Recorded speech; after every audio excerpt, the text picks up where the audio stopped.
Top ETFs que mais se valorizaram em março aqui da B3. Galera, lembrando que esse vídeo não é uma recomendação de investimentos, tá? Aqui a gente tem uma partezinha da lista. Eu vou mostrar aqui primeiro os 6 de cima, aquele do top 11 ao top 5, tá bom? E depois eu vou mostrar um pouco mais ali do top 1 até o top 5, tá? Bom, então olhando aqui um pouco da lista, o que é mais importante para a gente avaliar não é efetivamente o ticker ou então aquele ETF que mais subiu. É a gente ver desse top 10 ou desses top 15 aí, se você for analisar, o que eles têm em comum e qual a mensagem que o mercado deu ao longo ali do mês que se passou, do período que se passou que você está avaliando, tá bom? Então, o que a gente tem que tirar de informação no final dessa análise? Não é 10 ativos que mais subiram, e sim o que o mercado fez em março, tá bom? E o que ele fez em março não quer dizer que vai se repetir, não quer dizer que tem uma informação de grande valia para você mudar a sua carteira, mas você vai entender um pouquinho das movimentações que aconteceram e do que o mercado sentiu no passado, tá bom? Lembrando também que esses ativos aqui foram os que mais subiram, então possivelmente nos próximos meses eles tendem a voltar para a média, né? Não subir mais tanto assim na maioria dos casos. Então se você compra algum desses ativos aqui por sua escolha, você tem que estar ciente que você está comprando depois dele ter subido bastante, tá? Então fica aqui o alerta amigável, né? Mas enfim, aí você pode parar para estudar um pouco os ativos que você mais se interessar. E já comenta para mim se você tem algum desses ativos na carteira e o que achou de março aí pro seu portfólio. Então vamos lá, né? Começando aqui com o top 11 até o 5 mais ou menos, tá? E eu já vou dizer para vocês o porquê que eu separei o 11 e não o 10. A gente tem aqui o Small 11 com 6%, 6,6% de alta. A gente teve aqui, no caso, o Small 11 como as empresas aqui de menor capitalização de mercado, tá? E fica tranquilo que eu vou abrir os mais relevantes aqui para a gente analisar juntos. Então, menor capitalização de mercado. Depois a gente tem o SPVT 11, que são as empresas privadas brasileiras com 6,68, praticamente a mesma coisa. Depois o SMAB 11, de novo, menor capitalização de mercado. Então, segundo ETF que tem esse tipo de segmentação, esse tipo de classe, né? Depois, SMAC 11, menor capitalização de mercado de novo, 6,91, outro 6,76, tudo bem parecido. Depois, CMDB 11, ou seja, empresas brasileiras produtoras de commodities, acima de 7,3% já. Essa aqui eu estou devendo uma análise aqui do canal. E aqui a gente tem a Trig 11, que são empresas de menor capitalização de mercado, tá? Então, o que a gente nota já de cara nesse índice, né? Nessa listinha, pelo menos, aqui das top 11 até a top 5. Várias delas têm relação direta com empresas de menor capitalização de mercado. O empresas privadas brasileiras às vezes subiu por N questões, não adianta você procurar muita explicação, eu também não vou ficar explicando tudo aqui, tá bom? Até porque algumas coisas não têm explicação clara. Em relação às commodities, tem um movimento de commodities global, tranquilo, a gente já viu isso até no mês passado, tá? Eu fiz um vídeo parecido com esse no mês passado, então tem muita commodity que está se valorizando ali ao redor do mundo, tem todas as tarifas, né? Se tem tarifa, o preço das coisas muitas vezes sobe, puxa, tem um monte de coisa ali que interfere, mas aqui a gente percebe que, cara, quase toda essa lista até agora tem empresas small caps, tá bom? E small caps são empresas que elas sinalizam coisas importantes em relação ao comportamento do mercado. E olha, eu não sei se você tem algum desses ETFs na carteira ou se você gosta desse tipo de conteúdo, de lista de ETFs, mas se está gostando do vídeo, deixa o like e se inscreve aqui no canal. Bom, e vamos então aqui para o top 5 sem perder tempo, tá bom? No quinto lugar a gente tem aqui o Eco 11, empresas com transparência em emissões de carbono. Depois a gente tem o Diver 11, ou seja, relacionadas ao investimento sustentável. Depois a gente tem o Find 11, com mais aqui de 8% já de alta. Então são aquelas empresas ali relacionadas a finanças, previdência, seguros. Esse aqui tem análise no canal inclusive, né? O vídeo que ficou bem bom, por sinal. Depois vem o SCVB11, empresas com baixa capitalização de mercado, novamente small caps. E por último aqui em top 1 lugar, né? High 11 com as exposições com as companhias com alto beta, né? O beta que é aquela medida de volatilidade ali das ações em relação ao índice, tá bom? Então agora, olhando aqui um pouco mais da lista, assim, no top 10, a gente percebe com clareza várias coisas e várias coisas bem importantes por sinal, tá? Então quando a gente para analisar aqui pelo menos o top 3, a gente tem o High 11, o SCVB 11, o Find 11 e ainda essas duas empresas relacionadas aqui à sustentabilidade em geral, tá bom? Por quê? Porque aqui é investimento sustentável e aqui é emissão de carbono, tá? Então ambas são empresas mais relacionadas a tecnologias verdes, ou então a propostas mais verdes, tá bom? Então isso aqui acabou sendo relevante nesse ano também, teria que dar uma estudada no índice especificamente para entender o movimento, né? Mas assim, de forma muito nítida, a gente percebe que o mercado comprou small caps.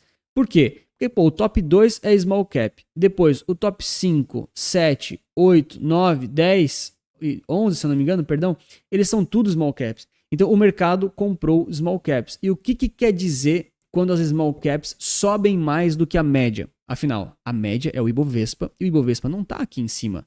O Ibovespa está aqui para baixo, em algum outro lugar, em alguma outra posição do índice, tá bom? Dessa lista, perdão. Quer dizer que o mercado está aceitando tomar risco com empresas menores, empresas pequenas, empresas com muitas vezes um risco maior de não darem tão certo. Por exemplo, quando você compara um grande banco como o Itaú, comparado a um banco muito menor, como o Banco Master, por exemplo. O Banco Master acho que nem está na listada, né? Mas enfim, vocês entenderam. A small, né? A empresa menor, ela tem riscos maiores de conseguir gerar caixa, se sustentar, de crescer também e assim por diante. Mas ela tem ali um alto potencial de crescimento. Então, o que o mercado nos diz de forma clara quando ele está comprando empresas de small caps na maioria dessa lista, tá? Que é o que me chama a atenção de forma muito relevante aqui. É que o mercado está comprando mais risco do que a média.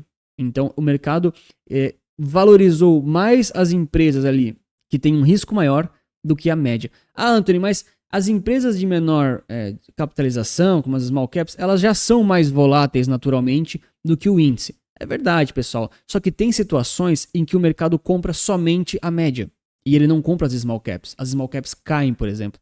Isso acontece quando? Quando o mercado está em crise, quando o mercado está com receio, quando o mercado está meio sem direção. Então as small caps o pessoal deixa de lado, às vezes elas caem ou ficam paradas e o mercado às vezes foca nas empresas maiores, ali nas mais seguras, né, nas blue chips em geral, tá bom? Então o que quer dizer quando o índice sobe junto das small caps? Quer dizer que o mercado está topando tomar risco, tá? Até porque comprar as empresas grandes, as blue chips, Petrobras, Itaú, VEG, essas aí, isso já é tomar risco. Você já está tirando dinheiro da renda fixa para renda variável. Estou pensando aqui como um gestor global, tá bom? É sempre importante fazer esse exercício. Mas quando você está comprando as small caps, você está tomando mais risco ainda, porque você poderia ter deixado o seu dinheiro tanto na renda fixa, quanto com empresas seguras, mas você escolheu deixar com empresas menores, um pouco mais arriscadas, mas com um potencial maior de valorização, tá bom? Então, esse vamos dizer assim, a rotação que pelo menos ficou um pouco mais nítida para mim desse mês, tá? Se os preços vão sustentar ou não, aí já são outros 500, tá certo? E a gente tem também aqui o destaque do High 11, que foi o top 1, que foi o que mais subiu, né, o que mais se valorizou, porque ele justamente pega aqui um beta maior, tá certo? Qual que é o problema desses top 1s, geralmente, dessas listas aqui que eu faço de maiores altas do mês, tá? Tem que tomar cuidado porque muitos deles têm um patrimônio líquido muito baixo, tá? Então aqui, 4 milhões de reais, né? Cara, isso aqui não é nada, tá? Não é nada. Se você quiser realmente, se você for um grande fundo, né, com bastante dinheiro, tomar ali a mercado e fazer esse preço disparar ali para cima, você consegue muitas vezes dar uma mexida ali na finaleira do mês, tá? Para mexer um pouquinho na performance, tá? Lógico que no médio e longo prazo ele vai se arbitrando com as ações que estão aqui dentro, tá? Mas no curto prazo, quando ele tem pouquíssima liquidez assim, pode ser que ele fique meio defasado, tá bom? Mas ele tem aqui algumas das empresas realmente que vão ser as mais voláteis, né? Então, Magalu, Cogna, CVC, Azul e assim por diante, tá certo? Se vocês quiserem, eu posso fazer uma análise aqui específica do High 11, o pessoal conhecer um pouco mais. Nunca estudei esse ETF a fundo, mas ele foi aqui o top 1 que mais se valorizou aqui, pelo menos nos últimos 30 dias aqui, que é praticamente ali o mês de março de forma fechada. E obviamente você não deve comprar esses ETFs achando que eles vão subir de novo com tudo, só porque eles tiveram uma boa performance nesse mês, né? Você tem que ver se alguma dessas opções faz sentido para você, de acordo aí com o seu perfil de risco, seus objetivos como investidor, e aí sim talvez considerar colocar eles na carteira de acordo com a sua estratégia, de acordo com os seus estudos, tá? Novamente, os que mais sobem, muito provavelmente no mês seguinte não vão repetir aqui esse top 10, tá? É possível que repita? Claro que é possível que repita, mas tem que tomar cuidado porque eles tendem a voltar para a média, né? Não se valorizarem tanto novamente. E no final das contas, a sua obrigação como investidor é ter uma boa carteira que atende os seus objetivos, como crescimento ou renda passiva, e também de acordo com o seu perfil de risco. Se você é mais moderado, arrojado ou conservador. E se você não tem uma carteira de investimentos que faz isso tudo para você, que tem uma divisão de classes por objetivos, com exposição nacional, internacional, em renda fixa, variável, de forma verdadeiramente diversificada, eu ofereço aqui as carteiras Resulta Capital, um QR Code aqui na tela, um link na descrição, em que eu monto isso e ofereço para os clientes de forma pronta e diversificada. Fazer um último comentário aqui bem importante sobre o High 11 e também até mesmo sobre o Small aqui. Vou colocar o Small 11 só para a gente dar uma comparadinha aqui com eles todos juntos, né? Notem como esses índices, como esses ETFs, perdão, eles são muito correlacionados com o Ibovespa, tá? O Ibovespa está aqui em rosa, o Small azul e o High são os candles, tá bom? Então, naturalmente, se a gente fizesse uma comparação extensa entre o SCVB11, ou o TRIG11, ou o SMAB, ou o Small, ou SMAC, cara, todos eles têm uma diferençazinha, alguns têm mais liquidez, outros têm menos liquidez, alguns têm um índice específico, às vezes o índice é o Small, às vezes o índice é aqui é o índice da Teva, né, se eu não me engano, o TRIG, é isso aí da Teva, esse ETF aqui tem que fazer uma análise, se quiserem eu faço uma análise comparativa dos quatro, escreve aqui pra mim nos comentários para eu fazer, tá bom? Para ver se realmente vocês se interessam. Mas todos eles são muito parecidos, principalmente em termos aqui de correlação, tá? Isso é uma coisa que eu vejo que muita gente às vezes não se preocupa, né? A pessoa fala, as empresas que estão no meu ETF ou da minha carteira, quem não gosta de comprar ETF, o pessoal fala, as minhas empresas são muito boas, elas são melhores que o Ibovespa. Mas não é sobre ser melhor ou ser pior, é sobre ser correlacionado, tá? Então, por exemplo, quando a gente olha aqui o Ibovespa, o Small e o High, a gente percebe nitidamente que elas são todos muito correlacionados. Olha só, onde é que eles fizeram um fundo? É tudo na mesma época, é tudo no mesmo movimento. Onde é que eles fizeram um topo? É tudo junto. Então eles são muito correlacionados, tá certo? E quando você tem ativos que são correlacionados, você tem que tomar cuidado para não ficar sobrepondo a correlação ou a direção entre eles. Esses três ativos, eles basicamente andam na mesma direção quase sempre. O que muda é que alguns deles andam mais, outros andam menos. E não necessariamente você vai andar mais para cima sempre e nem mais para baixo sempre, mas você vai andar naquela direção de forma mais sensível. Tá?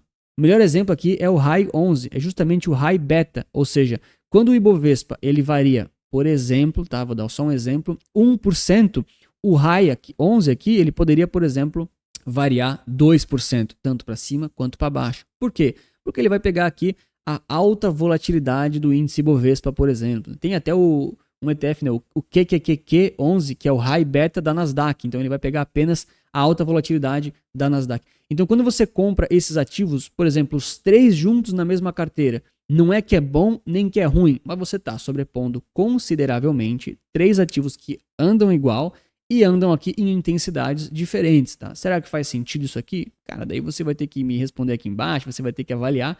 Mas geralmente uma sobreposição desses três ativos acaba sendo demais, tá? Enfim, não vou dizer que é bom nem que é ruim, para não soar como recomendação de investimentos, mas se você tem os três aqui, você provavelmente está sobrepondo empresas demais e, bom, acaba sendo uma estratégia um pouco complexa demais, na minha opinião.